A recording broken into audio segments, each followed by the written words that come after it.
Thanks very much, Chair, and thank you to our witnesses.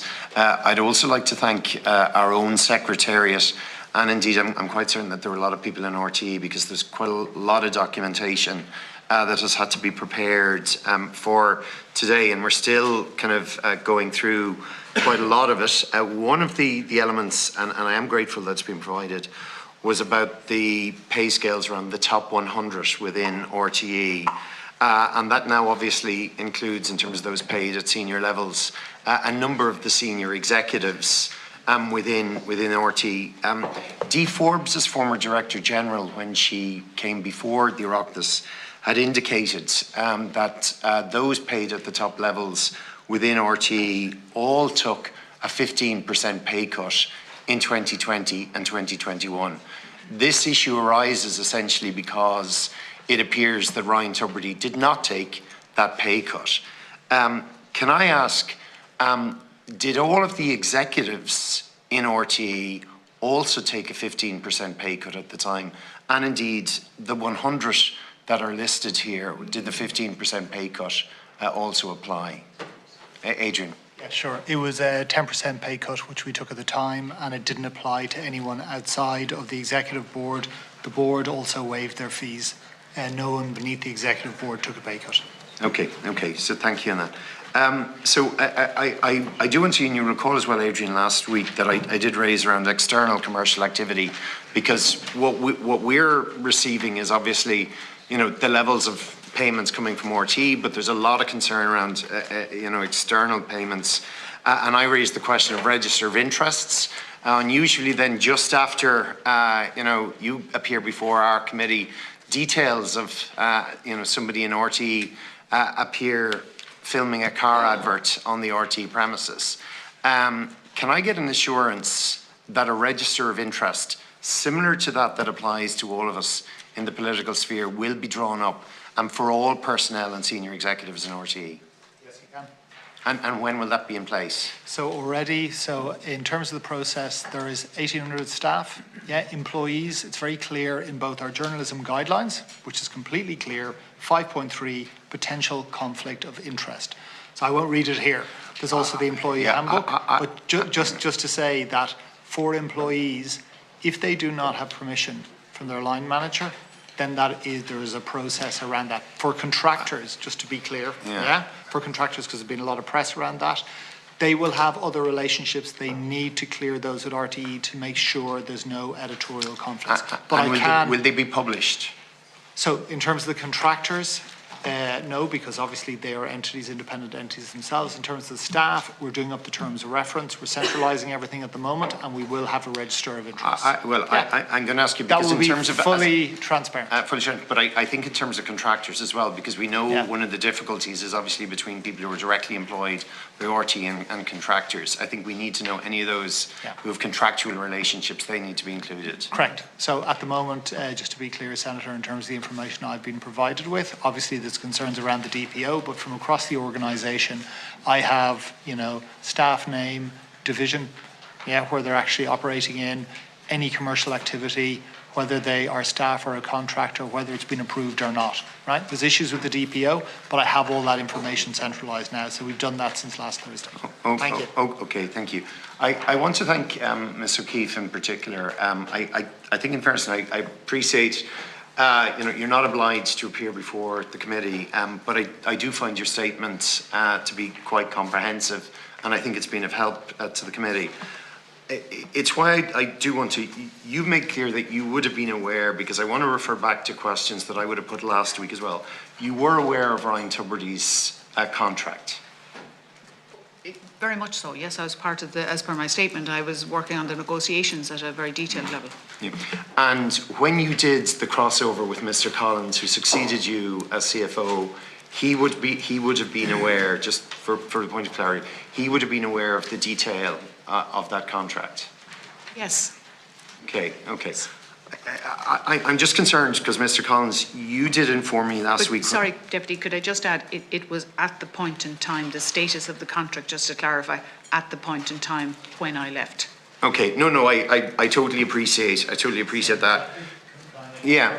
As well, just because in Ms. O'Keefe's statement, she refers to the Director of Content And I think it's important, obviously, in all these hearings, the Director of Content has been extremely unwell, has not been available, is very keen to come and give witness testimony. But it's important to say, because I was speaking to him this morning ahead of this, that his role in this is editorial. That is his job as director. I just want to make that clarification. I appreciate that, Adrian, but I'm looking at, and I'm looking at your direct answers to my questions last week, where you said, because I asked who was in the room, with Noel Kelly, and you made clear that the Chief Financial Officer, somebody representing the head of legal, somebody from the legal department, and the Director General was in the room in the negotiations with Noel Kelly at all times.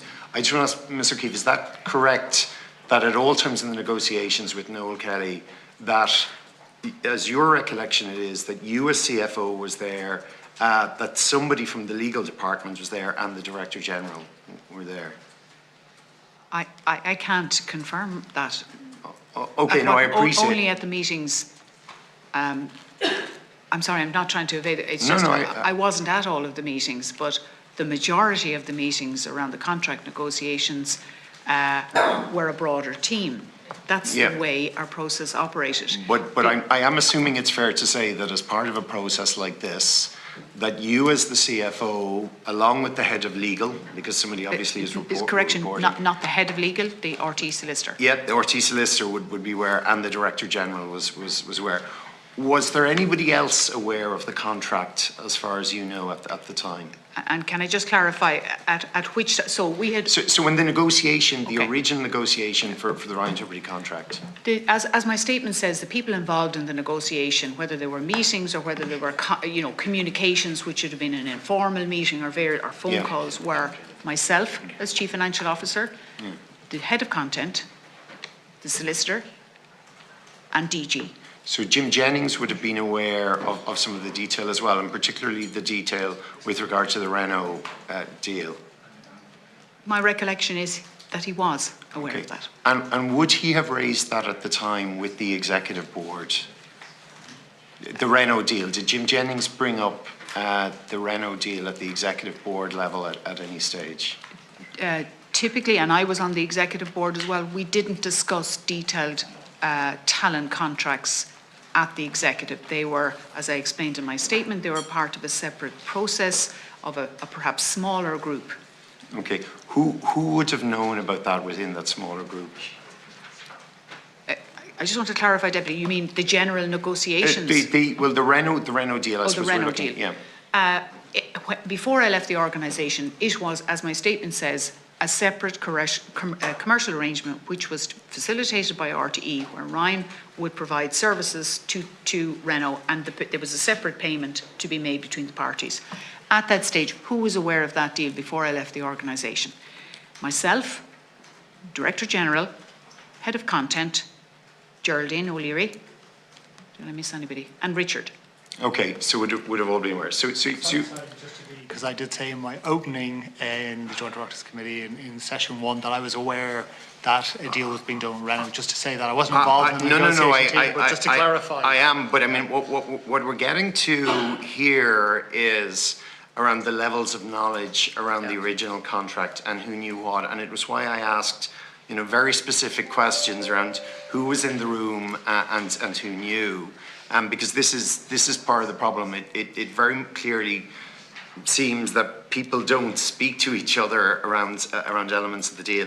I want to come back, Mr. Collins, because you did, when I put the question to you and I acknowledged you'd only been in RT in 2020, that you told me that your predecessor, Ms. O'Keefe, had not, in the handover period, provided a lot of the detail concerning this contract. No, I didn't say that. What I said was I was aware of this contract. And I said the commercial contract. I was asked to conclude the 5-year contract.